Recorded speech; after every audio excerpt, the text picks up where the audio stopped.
SuperCut!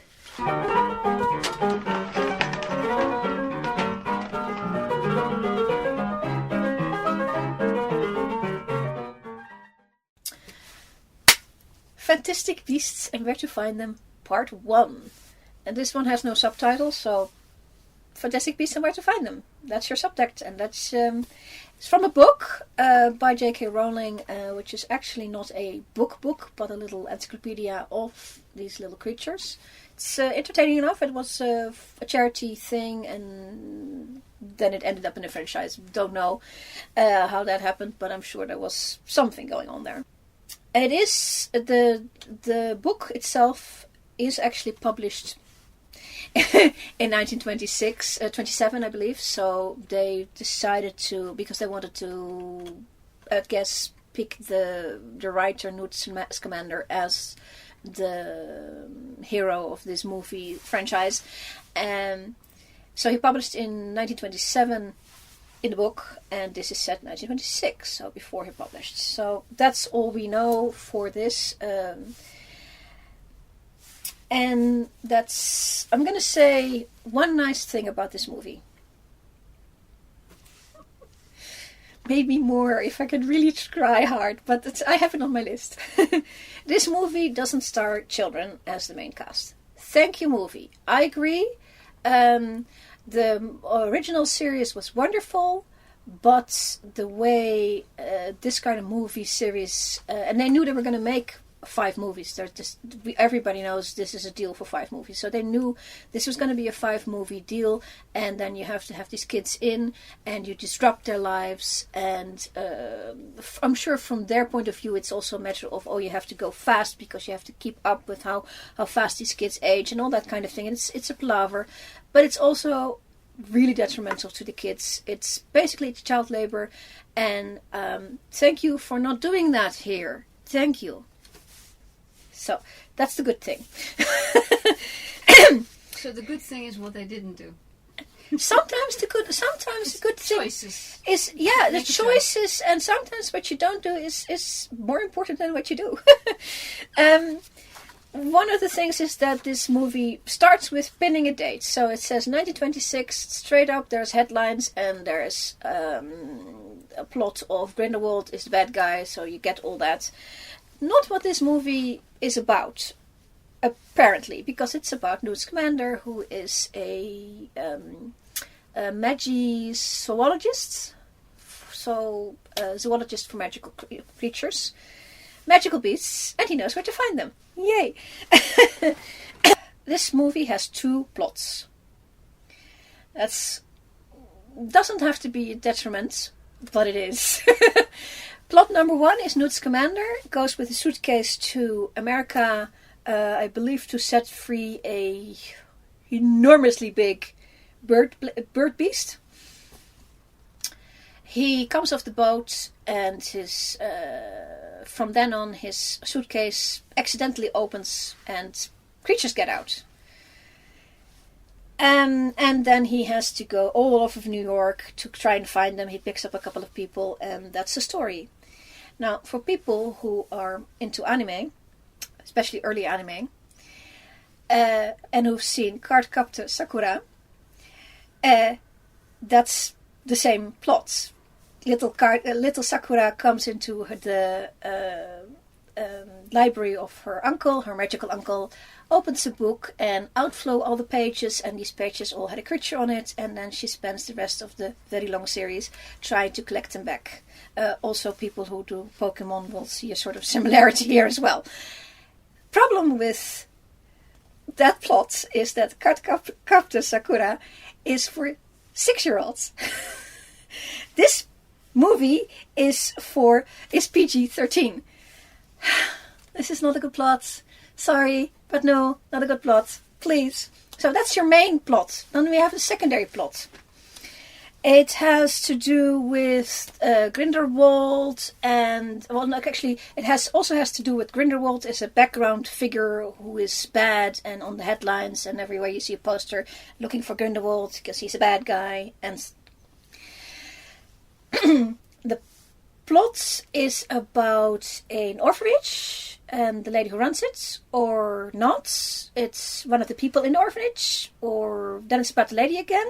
Then it's got some politics, and then it's about the boy, and he's possibly magically charged. Blah, blah, blah, blah. Biggest problem with the plot is, apart from all that, it doesn't connect to the Newt story. Other than they happen to be, when the whole thing explodes, they happen to be there at the same point. And the lady that Newt picks up, who's a local lady, I'm going to get into that, Tina. Tina is an Auror for the American Ministry of Magic, because they are in New York now. By the way, New York looks great, and the looks are fine. The fashion for 1926, fine, no problem. I have no problem with that. It's all good. But it doesn't help if that's good when the rest is not good. Tina works as an Auror in the American Wizarding Ministry, except that she doesn't. Turns out, because all these beasts are escaping and Newt is running after them, he got Tina running after him very quickly, and because she's an Auror. But she isn't, because when she takes in Newt, turns out she's not an Auror, she's doing it on her own. What's an Auror? An Auror is the police, visiting a police. Oh.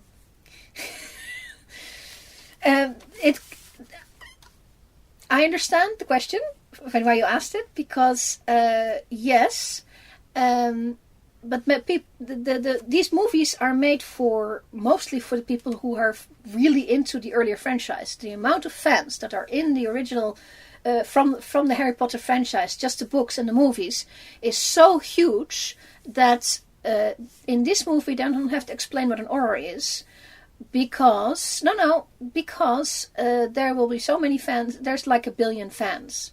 That's enough to make a movie on and not have to explain. I mean, the scene itself explains it a little clearer, but because she also drops like a card and all that, so you get all the mimicry that comes with a police officer. So yeah, she's supposed to be Auror. She's got the card. Then she comes and takes Newt into the ministry because he naughty person showing muggles magic because running after beasts. And it then turns out she's not. She's suspended or something. She's doing stuff on her own. And I'm going, why? We already have... there's no reason why she should also be a rogue Auror. Why is she a rogue Auror? Can't she just be a regular Auror? It's not helping this plot any by just muddling it up by let's put a little bit here and put a little bit there. Yeah, but there's lots of rogue Aurors in the original, but it doesn't need to be here. No? How about just making the character a character and not... That's another thing that I have with Newt. I haven't even gone back to Newt, because I have him on this list twice. The first one says, where to begin, number 1. I'll come back to him. I promise. So this is not a great character. Then we run into, or actually we earlier ran into the character of Jacob. Jacob is a muggle, and he accidentally exchanges suitcases with Newt. And his suitcase full of pastries and bagels is now a suitcase full of magical beasts. And I like Jacob. I like Jacob a lot. His reaction, because he's a muggle and he sees all these magical things, it's all magical to him. And I like that. And he plays, the actor plays it really honestly. And it is, he has the magic is wonderful glint in his eye like a little kid. But he's not a little kid. And he doesn't play it like a little kid. But he has that, oh my god, this is marvelous look. And that makes him charming. And with Tina comes a sister, and very pretty sister, and Jacob falls in love with his sister, who has some problems. She's magical too, of course. She is actually an occupant, and now you can ask. As the peanut gallery is going, oh, I'm so embarrassed now. But now you can ask, because I think the first time I saw it, and I know what an occupant is, I thought that they went over it real fast, and they should have actually hung on it a little longer and explained it, because occupancy is referred to in the books, and it comes into the movies, and it's kind of not exactly clear what it is.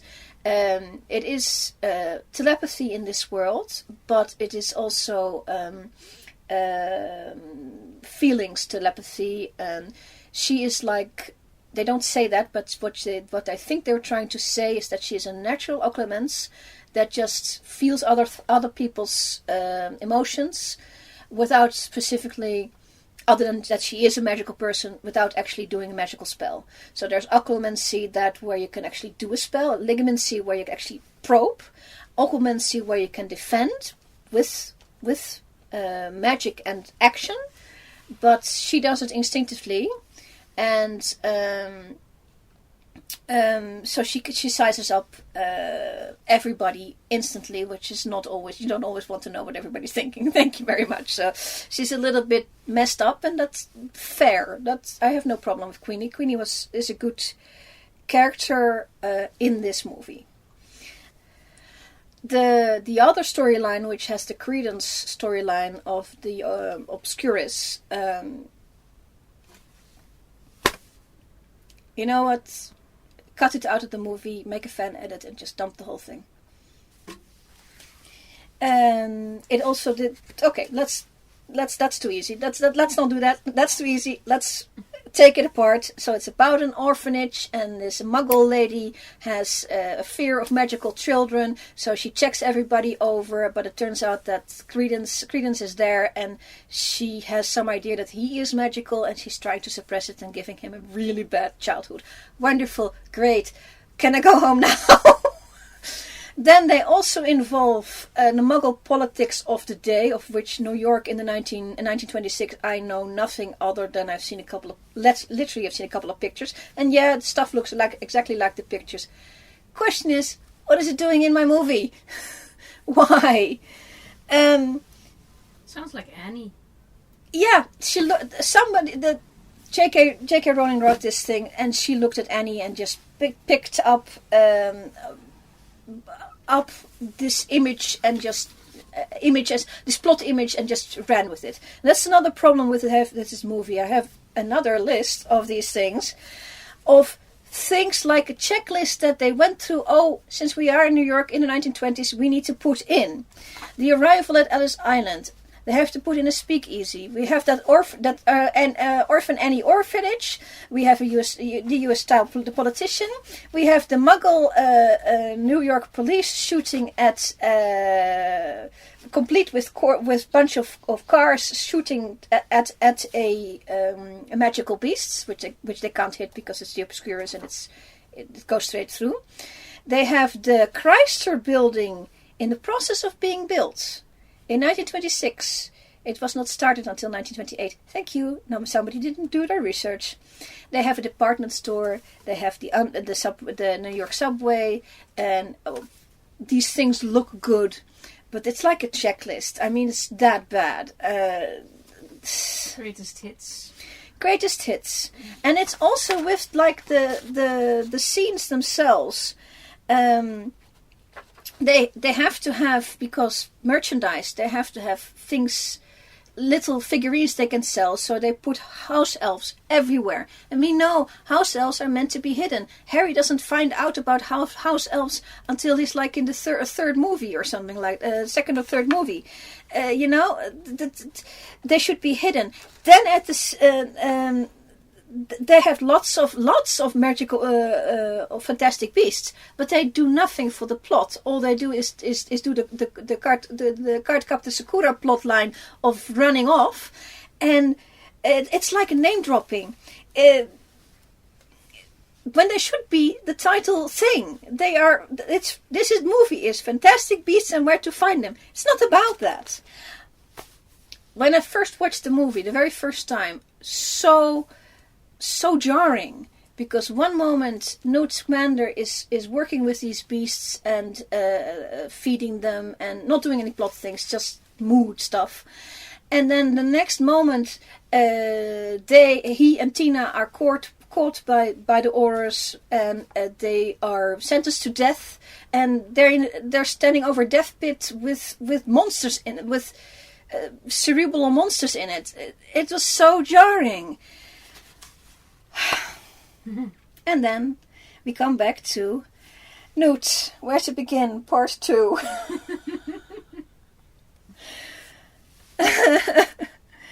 Newt's commander is obviously based, or somebody said to somebody else, wouldn't it be good if we could redo the success of Matt Smith's Doctor number 11?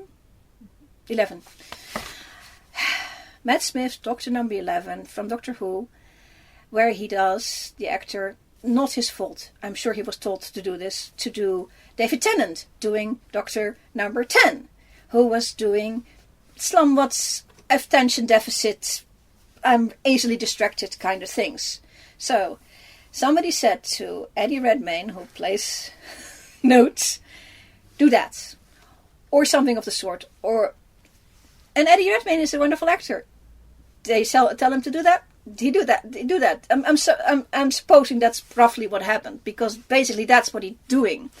He's playing Matt Smith, playing the Doctor, playing the David Tennant Doctor, attention deficit, spectrum, blah. But that's the entire extent of Newt's character. His character is that he is a spectrum and he likes animals. That's the description of his character. That is not a description of a character. That is a couple of traits that also that actually might give him problems. That shouldn't be his character trait. I don't even know if he's nice or not. I've seen 3 films of him, and I still don't know if he's nice. Probably, maybe.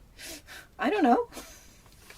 He's just playing a it's not a psychopathy, because it's not a psychopathy, but he's playing a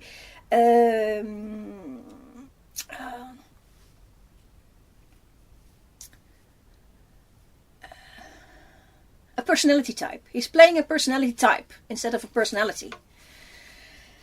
Not his fault. It's writing fault. So,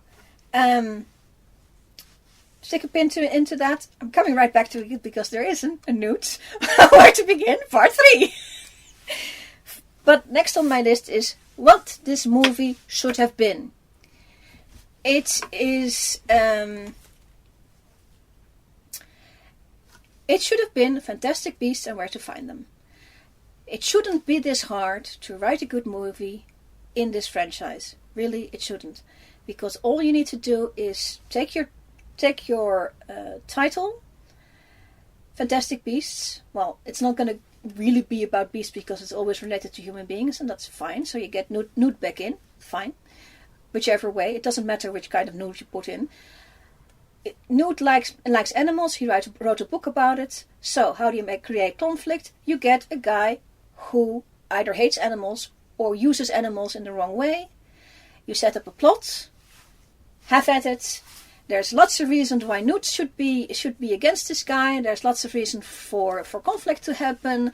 I'm sure that you can think of something for the bad guy why he needs animals or the magic or something. Maybe he's sucking out magic from magical creatures and making them sad, not magical creatures, and that really upsets Newt, which would upset anybody because it's completely relatable, no matter what character Newt is. Even if he's just a couple of character traits with an actor attached to it. Works. Why this plot? So, that's what it should have been. Now, what it could have been. So you have Newt. We'll take it. Newt, but now done properly. He has a attention deficit disorder or an autism or some. These things have a tendency to be roughly similar in how it is viewed from other people. He's easily distracted. He doesn't listen to you. He doesn't react to your cues of when you're going. He doesn't react to that because of any of these things. But it is 1926, and that's interesting and problematic because in 1926 they had no clue about this. They didn't understand a personality disorder or some sort of these kind of disorders. They had no clue. What they have is a person they can't relate to, and he's actually mentioned in this movie, but in the next one he actually shows up, is the brother. Yeah, it's the brother. And you could have put the brother in this thing, and you could have made an interesting plot where this Newt's commander who is just about animals, and then you can put your Cardcaptor Sakura plot right back in if you want. They're running around trying to collect them all back because something happened. Don't care.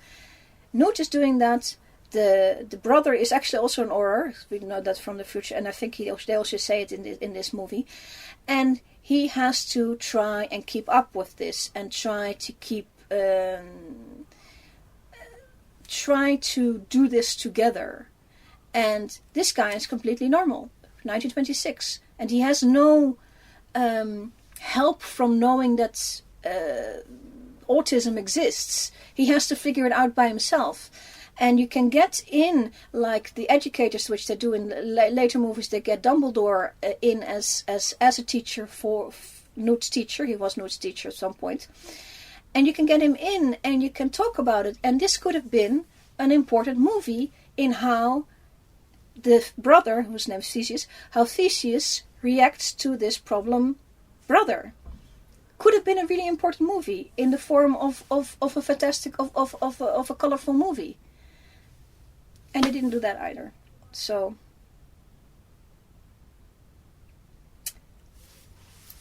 that's all I can. There's nothing much to say. That's my opinion, and I'll be over here.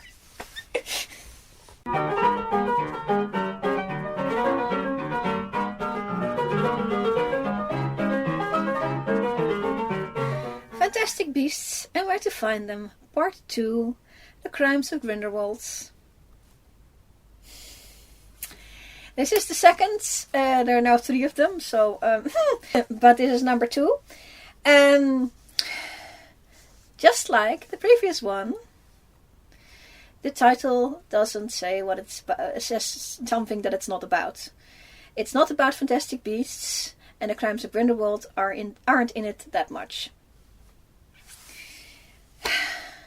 We're here again. Why? Okay. I have another set of papers. There we go. 3 of them. I hate having 3. I will say one good thing about this film. It has no kids in it. Or it actually has some kids in it, but not as the main cast. So there is a couple of scenes with kids at Hogwarts, and that's fine. These kids had a lot of I'm sure had a lot of fun to be on the movie set for a couple of days and pretend they were wizards and witches, or maybe more than a couple of days. But I have no problem with that. But thank you for not having kids as your main cast. Thank you. 2 stars already. You're gonna lose them again, but 2 stars for now. Second problem. Oh yeah. The looks. Actually, I'm going to say something good about the looks. The production is nice. The special effects are nice. The wizarding effects are nice. The locations are nice. And I would say the costumes are nice. The acting is also nice. The costumes are nice, except this is set in 1927 because it says 1927 right in your... And the fashion is 1932. Thank you. I don't know why people seem to hate, or films seem to hate, flapper fashion. The previous movie did it. There was a little bit of an issue of how the waistline is ridiculously low in 20s fashion, and it was a little bit higher than I think it ought to have been. And that's niggly. This is straight up 1932 fashion in 1927, and it just doesn't work. So all the flapper stuff is gone. They're getting into more of a business, more manly fashion with the lapels and stuff like that. In the early 1930s, they were for the ladies. Gentleman's fashion doesn't really change terrifically much. Just this lapel goes like that, and then It's not interesting.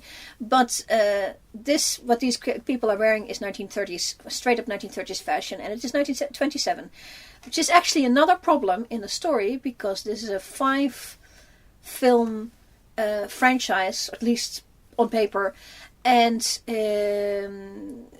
the previous film and this film later on also works itself towards a certain Muggle event, which is quite a bit later. So if you're going to move like 1 year per film, you're not going to make it. You're going to be in trouble. So that's the thing.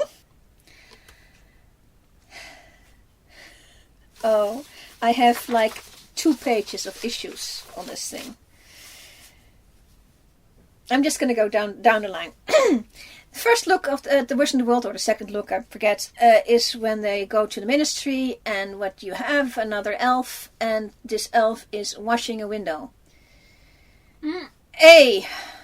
Everybody knows elves are supposed to be invisible. You only see them when absolutely necessary, so why show it? I understand it's for the merch. You want to make a little figurine of him and sell him for $19.95 in resin and $6.95 in ABS plastic. I understand, in chibi form. I understand, but it doesn't fit. He should just do poof and the window is clean. That was one. Then same scene, panning down basically. There is a steampunk gadget cleaning the floor. The peanut gallery just melted on the floor in embarrassment. I'm sorry, isn't this the Ministry of Magic? Yeah.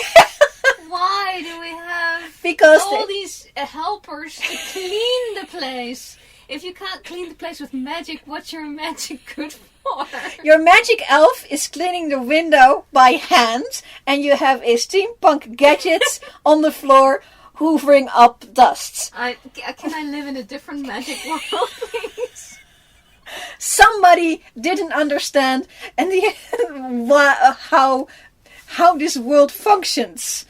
And the upsetting person is that it's the person who wrote this to this world that doesn't seem to understand. No, actually, I take that back. What I'm sure happened was, somebody in the film company said, wouldn't it be great if we could sell out figurines? And wouldn't it be great if we had like a house elf to see and maybe a gadget and I'm sure they love the Fantastic Beasts idea of it because you can make a little figurine out of everything. Every bad idea in a franchise like this has always started with, wouldn't it be great? Yes, I mean, I have to keep from coming up with, I don't have to keep from coming up. I'm coming up with so many examples that are obviously caused by somebody higher up saying, wouldn't it be cool if? And I'm like, shoot that person who says that, because that's how your favorite character gets killed. Elves are cleaning windows with a window washer. Literally, this is not good. Yeah, on my list somewhere over here, it is, wouldn't it be good if we could splice in McGonagall in a time where she was actually not born. They fixed that because actually her birth date is now disappeared from the central Harry Potter Wikipedia, the place. They had to. She had a birth date of 1936, 1933. The actress who played her in the previous movies was born in 1933, so I think it probably said something like that. This is 1927. She is a grown woman in 1927 here. Then from there we get a flashback to at least 10 years earlier. So that would be 1917. And she's still there as a grown-ass woman. She is, however, properly dressed in fashion of the day. So, yay for the costumes, but for the plots. So, wouldn't it be cool if you can? And the thing is, if you wanted McGonagall or a McGonagall at Hogwarts, it wouldn't be an issue because the McGonagalls are a wizarding family. It could have been Auntie. What do we have? Athena McGonagall. It doesn't have to be Minerva. But she's in the end credits as Minerva, so that's a goner. Oh yeah. Down the lists. So the characters of Newt. Newt is basically the main character of this movie and this franchise. You want to hear my opinions about that? Go watch the other one about the first one, because I'm not going to do this again. They properly introduce his brother here. There should be a dynamic there. There just isn't. It just goes nowhere. So that's one. Grindelwald is introduced properly because he was hinted at the last one, and he does show up, but it's not really.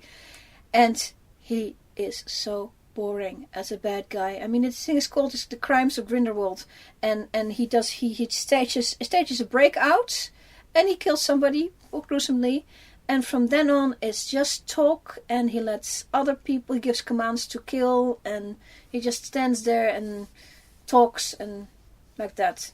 And he kind of did that in Harry Potter as well. That's another thing. That's not the same guy. Oh. That was Voldemort. This is Grindelwald. That was the same guy. You would think so, but the thing is, and that's simply they messed up on this. You could have had a different kind of bad guy in this. This is basically Voldy. I have it actually here. Voldy's version 0.5 as this guy. Why do the whole purebloods supremacy again? It's so boring, and it's charged with a bad idea.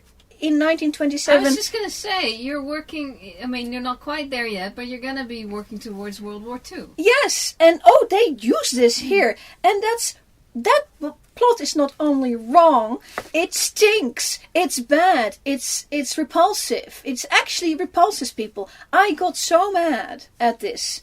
Because it's a repeat. We've seen this, like 8 movies of it.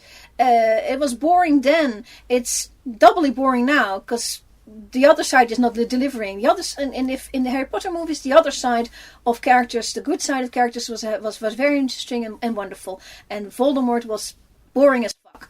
And this is just here the bad guy. Here Grindelwald is boring as fuck, and the main story is boring as fuck. So I'm gonna say it where it is. They actually don't know how to make a movie. This is the other movie wasn't a movie at all because it had no plot. It just had no plot. It's not a movie. This is actually sort of realizing, okay, you have to do movie things in a movie. But the most basic thing in learning movies, lesson first class filmmaking 101 is thou shalt. If you're doing a movie like this, you should involve a mystery. You should introduce your mystery item at the beginning and then have it come at the end. Callback. Basically. And the thing is, the scene is there at the beginning. Albus talks to Newt. He wants him to go to Paris. And he doesn't tell him why, because Albus never tells people why, which is infuriating in itself, but not conducive at this moment, because right at the end you find out of the film, you find out, somewhere over there, you find out that Grindelwald has an artifact, a relic, and that's what Dumbledore really, really needs. But he should have said it to Newt. Go to Paris. Grindelwald is there. Be very careful. He's dangerous as fuck, because he was. And try to get that thing off him. Or if you can't, just keep tabs on him. Basically, that is what he should have said at the beginning. Or hinted. And so the question then becomes, if this was in the movie, is what is this thing? We have a description, and it's shiny. But what is it? Why is it? That could be your mystery. But that doesn't happen. There's no mystery. Basically, Newt goes to Paris, gets into all sorts, because he always does. For some reason, Tina and Queenie and Jacob are also there, going with him. There was some plot, but it's little people move. The main plot should have been that, and it's not. And then they come to the finale, and the little. Let me check up because we're getting out of my row of problems. I mean, this problem thing is so long. I'm not going to do all of them anyway. When they actually get to the finale, the action stops dead because some people that were introduced have to go tell a story. And not only is that's not allowed in films. You can't just stop the story dead and just tell a story. The film makers try to put the scenes up of what is being told, but it is a story. And then they do it again. They do another story. And I'm going. And then okay, so here's my thing. If you're Tolkien, you can do that. Are you Tolkien? We need to ask of the filmmakers. Tolkien. No, none of you are Tolkien. Therefore, do not do that. And if it had been like they're having a lull in the action, but it wasn't. They were on the way. They're right at the door of where the finale is obviously happening. And the story has nothing to do with beasts, so that's one thing. It has nothing to do with Grindelwald, that has nothing there. That's a question I have. So far you've not mentioned any beasts in this movie. Are there any beasts in this movie? Newt has like 2 companion beasts with him, which is one is a little walking. We call that in Dutch. We call it a little walking branch. I forget what I'll put it up here. Whatever it's called. It's cute. I mean, it's really great for the merchandise. And he has a little mole, which is sort of a platypus mixed with a mole, and it sort of looks like that. And it likes shiny things, which is actually what I was going to say just before you mentioned it. Is because at the end. I've almost said Voldemort. Grindelwald is bending over because stuff that was completely unnecessary, nor interesting, nor nice to watch. And the Niffler gets out of Newt's pocket because it always kept getting out of Newt's pocket. That's a good callback to the previous movie. The Niffler always is running off towards shiny things, and. Then the Niffler is on its way. There's a lot of people in the same space. It's so completely difficult to do anything and anything. It was a big assembly. The Grindelwald was bent over. The Niffler gets in, and then later turns out Niffler got the thingy. But the thing is, it just got it accidentally. It's nothing to do with actual plots. It's an accidental event. Is not action. It's an accidental event. The Niffler doesn't know anything other than ooh, shiny. And right at the last scene is they give it to Dumbledore, and then he explains what it is. Now there is a scene smack it up in the middle of the movie where Dumbledore, it's on my list of problematic things, is at Hogwarts because he's grounded by the Ministry. He's grounded there, so he can't leave. He can't join the action. Otherwise, he might have joined the action. But that's fair enough. He's in the middle of Hogwarts. He goes to a mirror, takes the thingy, the cover off, and it's obviously meant to be the mirror of Erised. And every Harry Potter person knows what the mirror of Erised is. Just in case people don't, it is a mirror in which you look and you see that which you desire most. Harry, of course, saw his family hall. Ron saw being Quidditch captain and having a prefect badge and all these things, because that's what he wanted. So we know this mirror from lore. What happens next? He looks in the mirror, and what we get is a memory, not a desire. It's a memory, and the memory is of 2 boys. One obviously is Grindelwald because he has the same makeup as the grown-up Grindelwald. 2 boys about 16 making a blood pact, or doing a blood, blood brotherhood, and from it comes a relic. And that's the relic. So there's some foreshadowing, but the events of how Newt actually got the thing was completely accidental. Newt was just sent off to Paris with a iffy excuse. Even though he was not allowed to travel, he went, so dumb. Bad plot. So the Mirror of Erised is not the Mirror of Erised, whereas everybody knows it. If you're going to say, okay, we're going to put McGonagall in because everybody knows McGonagall, and then we complain afterwards because it wasn't done right, but at least it is McGonagall. Should have been Auntie McGonagall, but it's McGonagall, fine. But the Mirror of Erised is the Mirror of Erised, and don't mess that up. Get another way to make your memory. You can just look out the window and good old days, and have like that's another thing that they had like.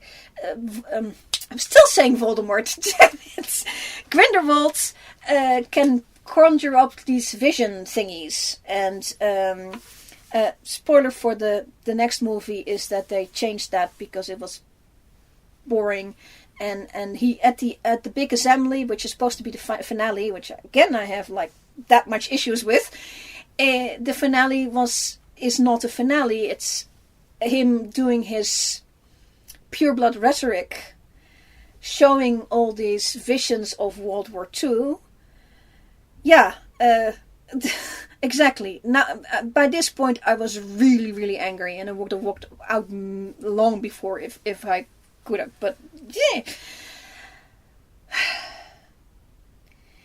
And he uses a like a vision way of doing it. They changed it. The next movie they changes it because it's garbage. The blood. I'm going roughly by what I have here, so I'm going to be jumping all over the place. The blood plot, the blood packed relic, the little relic. It's fine. I think that fits with the universe. So yay.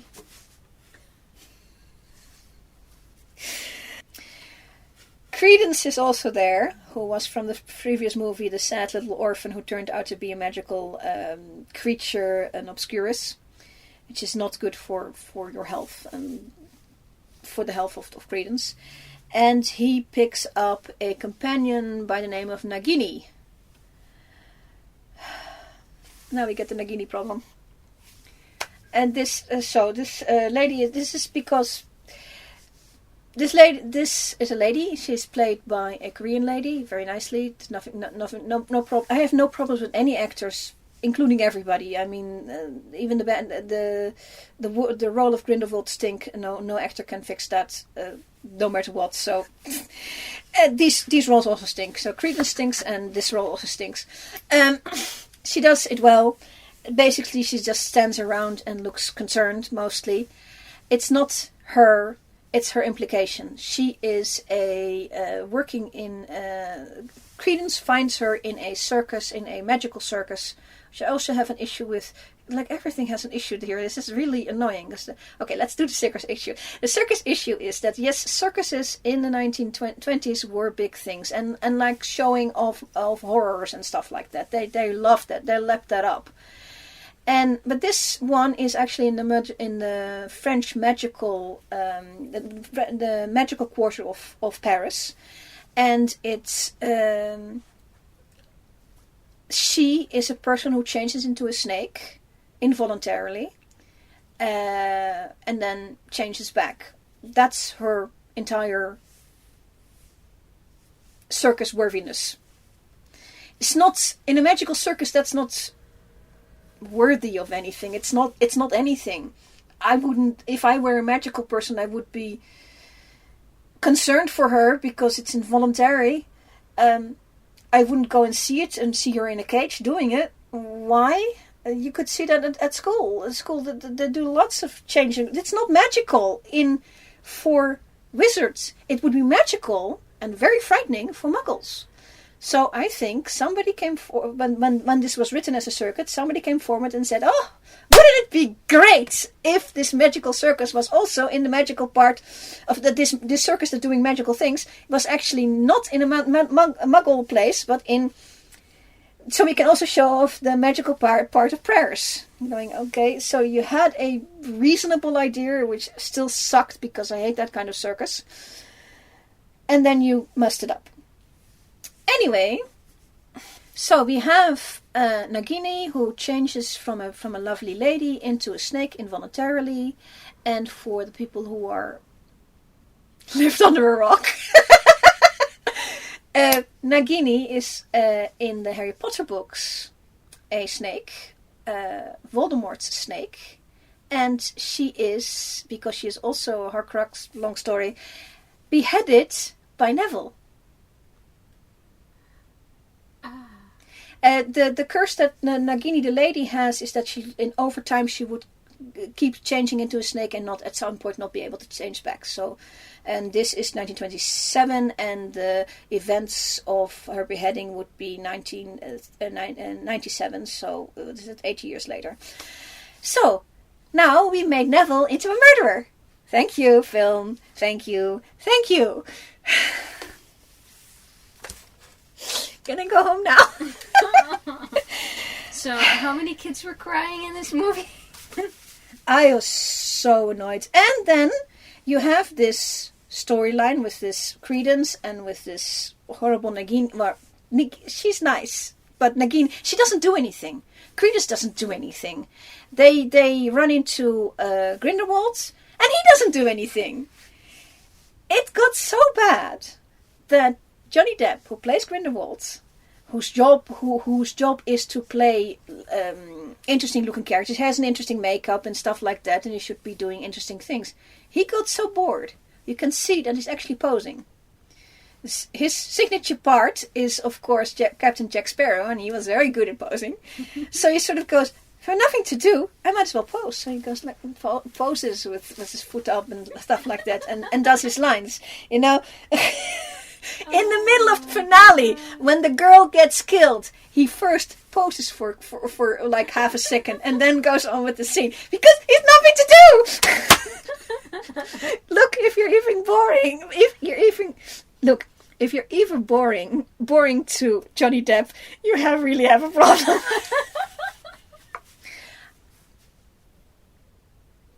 Which do you want to do first? The big stomper in the middle of the Ministry?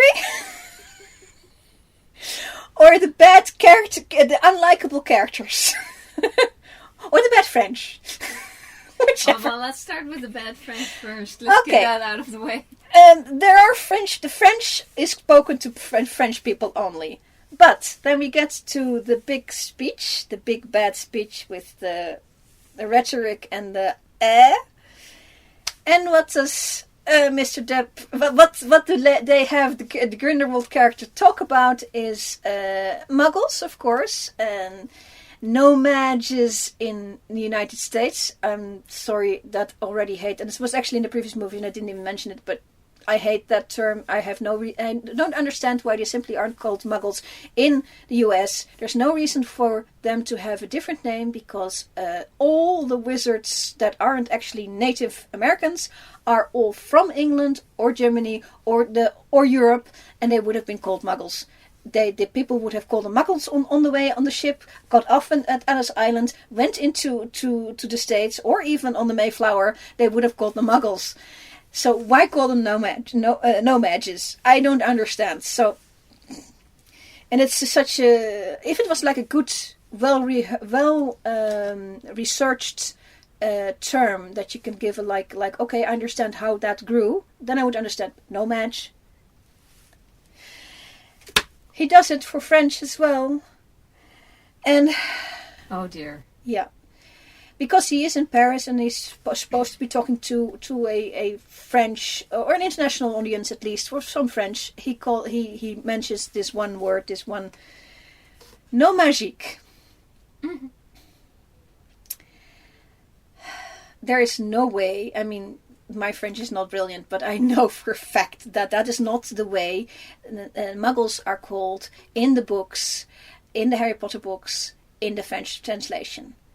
And if you go to Google bloody translate and write up Muggles French, you get Moldu, Muggle, Moldu, not no magique, Moldu, Moldu, I think Moldu. JK can just go on the internet and do that.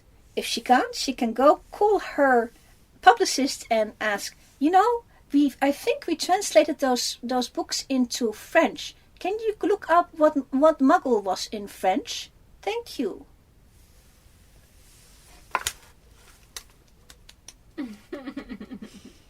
Can I go home now? Yeah.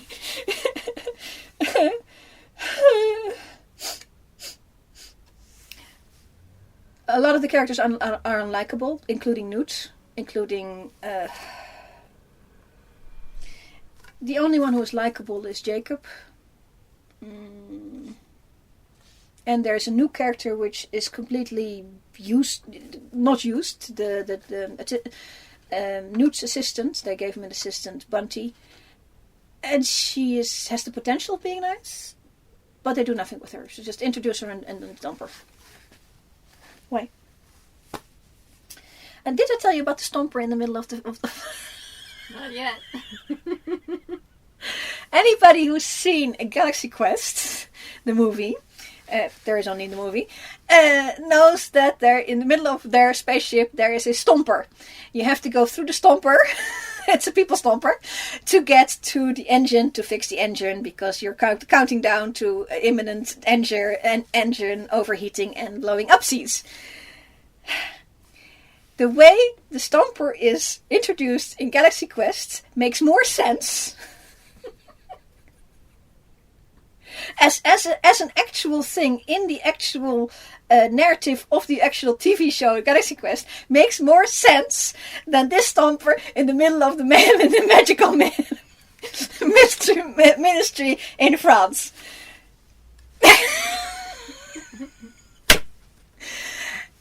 There's absolutely no reason for them to go to it. It's just a bunch of filing cabinets, and for some reason they stomp.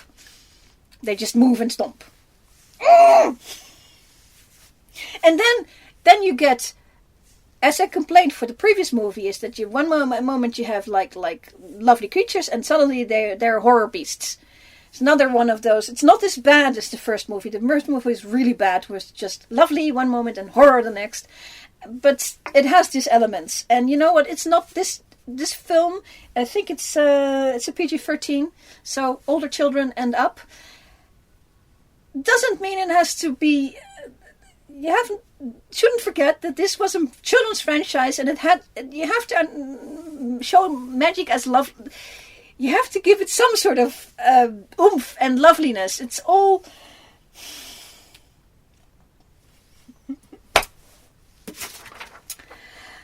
Okay. Oh yeah, Queenie joins Grindelwald. Queenie is the magical sister of the equally magical Tina. 100% magical. Falls in love with Jacob. Jacob fell in love with her in the last movie, and she fell in love with him in this movie. She does do stupid things. She, even though he is in love with her, he says no, and she enchants him to be more in love, and then they go to London and then say they're going to get married, whereas Jacob had some reservations on that. He is in love with her, but he has some reservations on the situation. It's complicated, but Tina does that, and then Newt undoes it, and Jacob is angry but still loves her, and then she walks off, and for some reason she walks right into the hands of Grindelwald and buys into his rhetoric somehow. And right at the end of the finale, when people are choosing sides, she walks off with Grindelwald and leaves. She says to Jacob, "I love you, and therefore I will go with Grindelwald."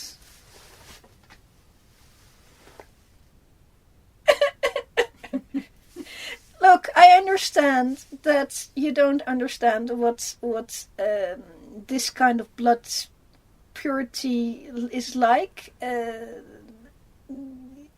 I understand that you don't understand it, but do you have to show it so blatantly to everybody? I mean, really? This doesn't work if you're doing a blood purity storyline. You have to understand what you're doing. It's basically this. I'm going to say it. It's fascism. And fascism and racism slantways, sort of, because wizards can also be born from muggles. But still, it's you are born as something, therefore you are different or better or not better. So that is a ism of some sort, which is not good. You have to understand your ism when you use it. And there's no way I'm believing that Queenie can love her muggle on one side and then go with a muggle hater on the other side. It doesn't work. It's just dumb. And she did it. This was also in the Harry Potter movies. This was the one part of the Harry Potter movies that was just shite. The whole Voldy cult of...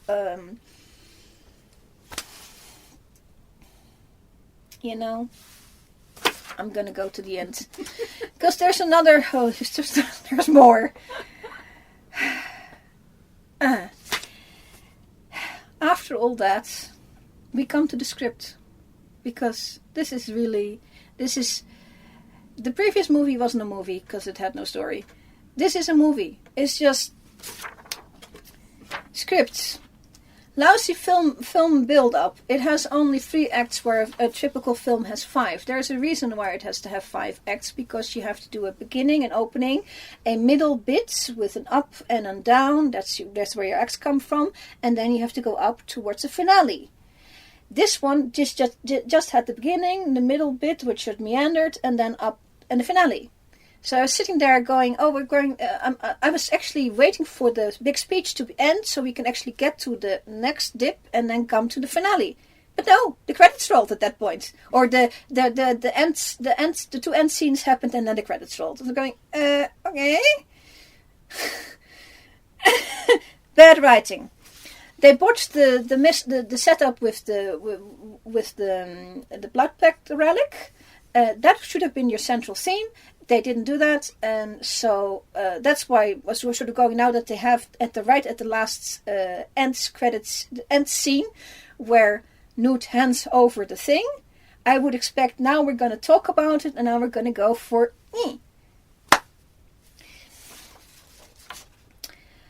rambling events where nothing really happens. It's just loose sand. It's just a bunch of scenes put together. There's the storyline of Credence and Nagini put together. There's another. They actually tell another story in the middle of that one. There's like 3 stories in this entire thing, which is so he gets a story. Then there's the Lita and Theseus and the Mr. Kama storyline that sort of comes together, but they sort of takes a long time, and there's no foreshadowing, so that's a bit of loose sand. The finale is a script basically. There's a big speech, and there's lots of fireworks and a little bit of fighting, and then there's dragons at the end for fire dragons. I don't know. Here, as effects are not the finale. These dragons were supposed to be the finale of the finale, and it's not. It's just pretty. It's like the fireworks at the end, but because that's you sort of going, that's enjoyable to watch, but it has no story. It's not.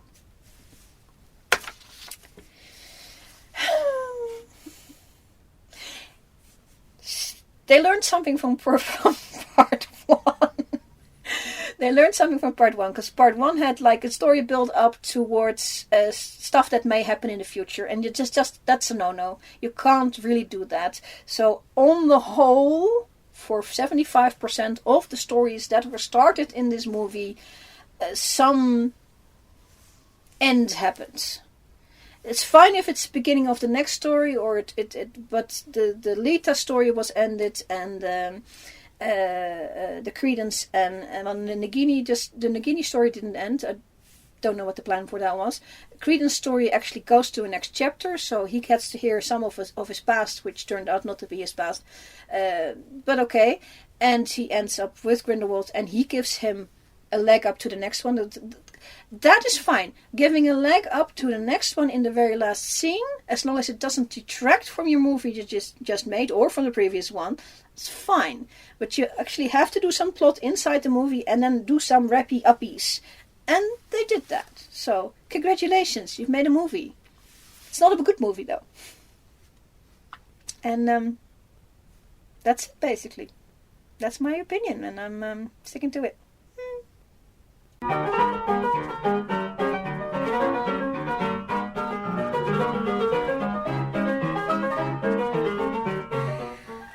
I went to see Fantastic Beasts and Where to Find Them, Part 3, The Secret of Dumbledore.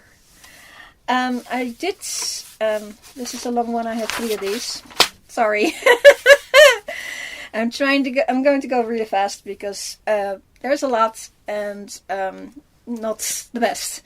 I usually, when I go to see one of those, the part 3s of a series I'm interested in, I rewatch the first 2, and I did with this, but this has not been a series that's been very lucky or very good, or so I had to stop rewatching the first one because, yeah.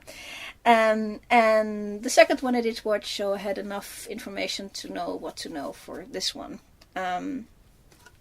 So the expectations for this one were not high. It's not... the second one was bad, so I expected this one. I was hoping it would be better than bad, but I expected bad or worse. So when I got there, basically clean slate with very low bar.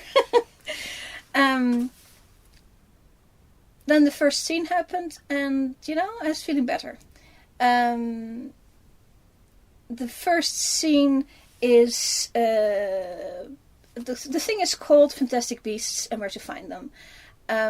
This whole series has not been about Fantastic Beasts and Where to Find Them. I'm sorry, it's just not. And it's devolved over the last movie into a story of Grindelwald and Dumbledore, and any Harry Potter fan knows that these people had a war way back then, and this is that war. So basically this film, it should have been called The Great Wizarding War, or the War of the Dumbledore versus Grindelwald, or something like that. But we are not here for the beasts. They're just not here. Some are in here because it's good for the merch, and basically they should have restarted this because the 2 previous ones were so bad. But I understand that they couldn't. It is an ongoing series, and on paper this series is successful. It makes a lot of money. It sells a heck of a lot of merch. But that's not for the quality of the movies. It really isn't. So when I saw this opening scene, I was going, oh my god, this is an actual scene. We actually have dialogue. We have some plots. We have some interesting things. And I mean, these are things that one would expect for a movie. So I'm sitting here being, oh, I'm happy. This is an actual scene. There's information. There's exposition without being a dump. With conversation. Plots. And the added bonus for the first scene is, and I think that's why they put it, is smack dab in the first scene, the subtext isn't subtext. Dumbledore was in love with Grindelwald, and he says so. Interesting thing, secondary after that, is that Grindelwald doesn't say anything on that subject. He doesn't acknowledge it, he doesn't answer it, he doesn't tell his own feelings. So I think that them adding this, with the history of it being not really canon, but J.K. said it, that he is gay, and lots of implications, is that I think what they're trying to do is feel out if this is a viable plot line. So they make Dumbledore say it, because it is canon, close enough. But Grindelwald doesn't answer, so we don't know if it's in any way mutual, or if Dumbledore actually expected it to be mutual. At the moment it doesn't seem so. Yes, Dumbledore was in love with Grindelwald, but Grindelwald had no answering move for that. They made a pact, which was featured in the previous movie, and from that is the start of this story, which is definitely Dumbledore versus Grindelwald, and not Fantastic Beasts. Fantastic Beasts are going to be incidental. And they are. Their decision to go with the previous movie also meant that they had to go take in whatever good things about the previous movies, but also the bad things that they had to continue. And I made a list. This is why I have much paper, because I had to make lists, because it's such a mess that I simply can't remember everything. People that they have to take over from previous movies are, of course, Newt Scamander, who is the POV character of the first movie, and his brother, he was a character from the second movie. He was only introduced in the second movie. Credence sort of was written in the previous things to be worked up to be the big bad with the sad background, so good at heart but turned bad because blah kind of character. They had to carry him over because the plot line from the previous one was completely that way, and that's where we're going. They brought in Queenie, who was a character from the first and second movie, who was another one of those person who is good but then goes with Grindelwald. Why? Not good enough characterization in the previous movies to do something with that. Good character was also from the second movie was Newt's assistant, who was completely wasted in that movie. They simply introduced her and did nothing with her. They used her here in this movie.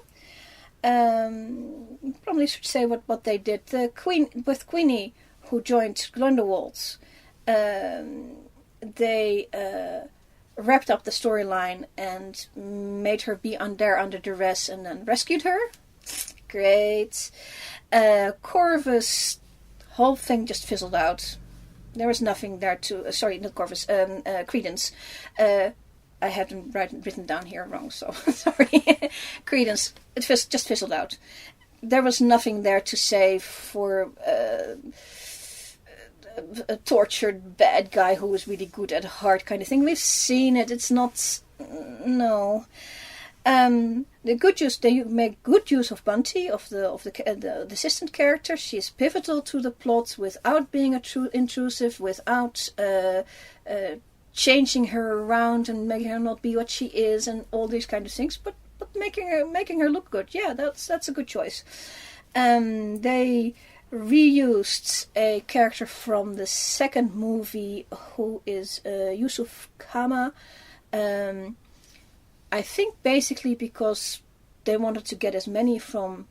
the choice is either get a new character in or use another character. And this character was basically done in the other movie. I mean, his plot line was done. He wasn't dead at the end, so he was available. So either get a new person in with roughly the same characteristics or get this guy in. And they got this guy in. So that works fine for me. They got in, the McGonagall was in the last one as a cameo because they were at Hogwarts and Dumbledore was there and another teacher was there and happened to be McGonagall. Lots of issues with that iteration of McGonagall because we know she's not that old, so she couldn't have been there. That's beside the point. She was there. They brought her back for this one and now have an issue as a cameo again. And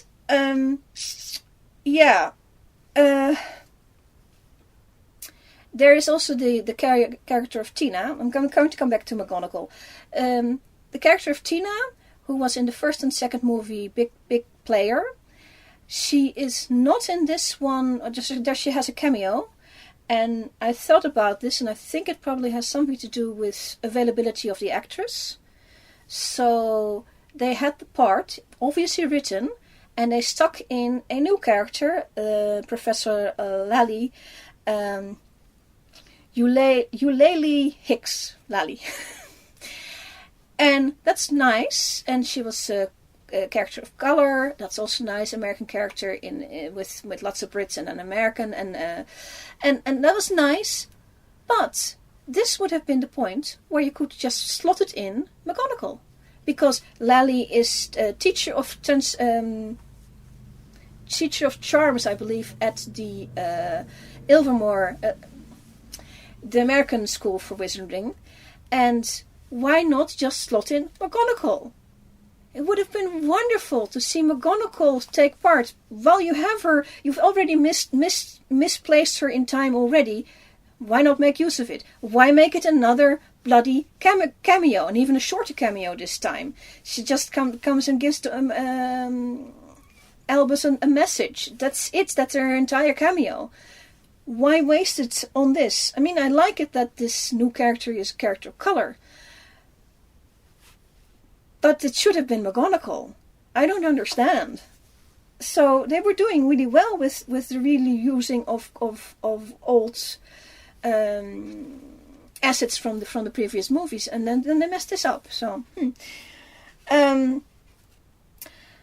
another really good thing they took over from the previous two movies is the character of Jacob. And Jacob is a Muggle that gets involved in the first one and then gets re-involved in the second one, and he's here again. He is here totally along for the ride. He doesn't. The reason that he's there, I think, is because everybody liked him. I like him. I like him in this. He's fun. He's a bit of comic relief without being a bumbling fool, because he is a Muggle and he sees all these wizardry things. So it is his point of view. When something magical happens, everybody else takes it as normal. He goes, "Ooh, something magical happened," and that makes Jacob interesting. But he doesn't actually have anything significant to do that couldn't be done by any of the other characters. So for that, but you know what? I'll take it. We like Jacob. Team Jacob. Along with characters from the previous movies, they had to take in the plot. So I've already said the Credence story just fizzles out. It's a bad story, it stinks, and they dumped it. So they did. They simply, I think they simply went by lists. And I made lists because, they went by lists. I'm going by lists. My list is here. The things that this movie must do that the previous one didn't. Just proper movie setup. Introduction of characters. Reintroduction of previous plot points. Introduction of new plots. Build towards a climax using a mystery to the audience. And a properly executed climax. These things check, check, check, and check. So, we're doing better than the previous one. But it is still a movie about a wizarding war where we expect animals. They show magic. They do a proper show and tell, a show don't tell. They do some foreshadowing. There is actually one of the issues with the previous one was the way you tell a story in the middle of your movie. They did it here properly. Dumbledore tells a story about his sister Ariana and his brother, and Grindelwald was also there. Because they were having a lull, they are in his brother's in Aberforth's house, and they tells it to Newt. And this actually works on many levels, because he tells this story to Newt as a as emotional piece, as character development. But that means that Newt now knows about it. That may be important, possibly not in this movie, but later. The audience is reminded of the story because we already know parts of this from the Harry Potter movies. It's in the seventh number 1 or number 2. I forget. And it shows that this is going to be a part of this storyline, of this greater storyline. So it does all these things in one move, while still giving you a emotional. A still point in the action, but an emotional point for these people involved. That's how you do it. You don't stop the action dead and tell the story. You do it when there's a lull. And then you do it for all these reasons. Because every element in a movie, and this is Movies 101, every element in a movie must be constructive to that movie and the build-up. You don't have time for things that go nowhere. You don't have time for just a scene for, I don't know, mood setting or something. It also has to do mood setting, but it also has to do all these other things. You don't have any bloody time. And this movie actually knows that. It's Film School 101, or 102, but some of the stuff that went wrong is Film School 101. Plot things they did right. I have another list. Previous films pinned themselves down on exact year. This one doesn't. It's roughly 1930s, probably early 30s. It doesn't refer to Muggle history because this is about wizards. It's not Muggle history. Muggle history never was a thing in Harry Potter. It's incidental. Film School 101. You have a German play a German. So he will pronounce the names properly. If you can't get a really good German to play your bad guy, who is also German, get a Dane. A Dane will do it well. Especially if the Dane actually has on his IMDb that he speaks like 5 languages. Thank you, Matt Nicholson. Have the place look like the pictures. And they did. Commendation for that. I mean, that's an 8++. Germany of the 1930s looks like Germany of the 1930s. The text on the shops are correct. Queens of the 1930s looks like Queens of the 1930s. All correct. I'm sure there were people who have been studying postcards from that time. Yep, I don't even have to check that. That works. It's got the look. Yep. They know that if they don't have a German or a Dane who speaks all these languages, that you shouldn't bloody speak the language. There's a scene set in Bhutan, which is in Asia somewhere, and a little town with a temple, not a temple, a monastery or some bigger building, and we know that, like everybody else, people have signage. There's not a single sign in this Bhutan. Because this film knows that Harry Potter fandom is so big that there's going to be 2 people from Bhutan who will say, hey, that sign is wrong, that sign is wrong. And it will go all over the internet. And that is why there are no signs in the Bhutan set. Thank you very much. Then, also, for exposition and drama, let the actors actually get to do their job. Give them time to do their job. Give them some sort of lines they can sort of emote into something realistic. Thank you very much. Drop page.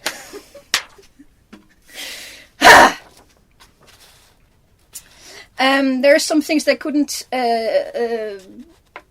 just take some plot points, so they basically just twisted whatever it was around to fit their new narrative, because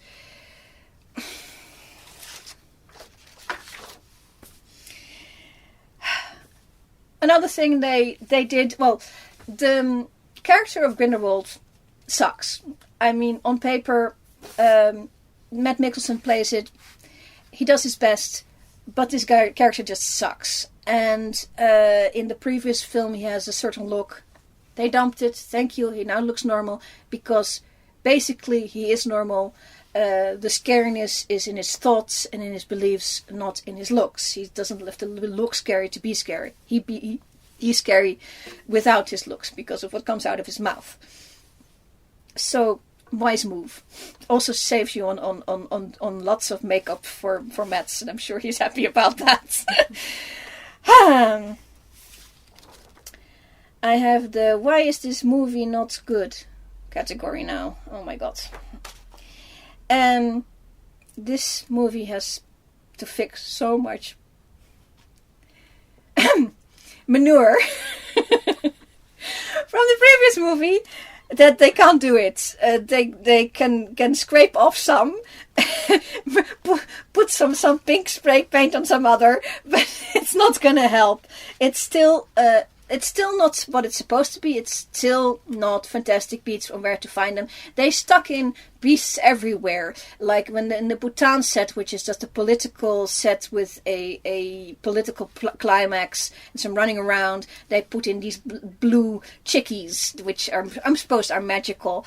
And the forest they're in is earlier they have a scene of Newt going into a forest and rescuing a magical deer. Which is the only animal that's actually pivotal to the plot, but not really. It could have been McKillicuddy, a relic would have done. I mean, it happens to be an animal. So, and then there was the crab dance in the middle of the movie. Yeah, why? That was very Doctor Who, but not its finest moments kind of thing, you know.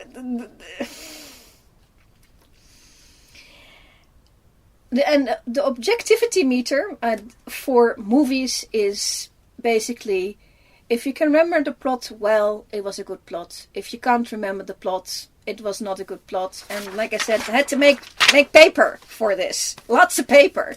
It had its okay moments. The looks are great. The acting is good. The love confession of Dumbledore is nice. Nice bonus. The crab dance sucked. The 5-card Monty was good. You have to see the movie to get that one. The movie's okay, which is an upward trend.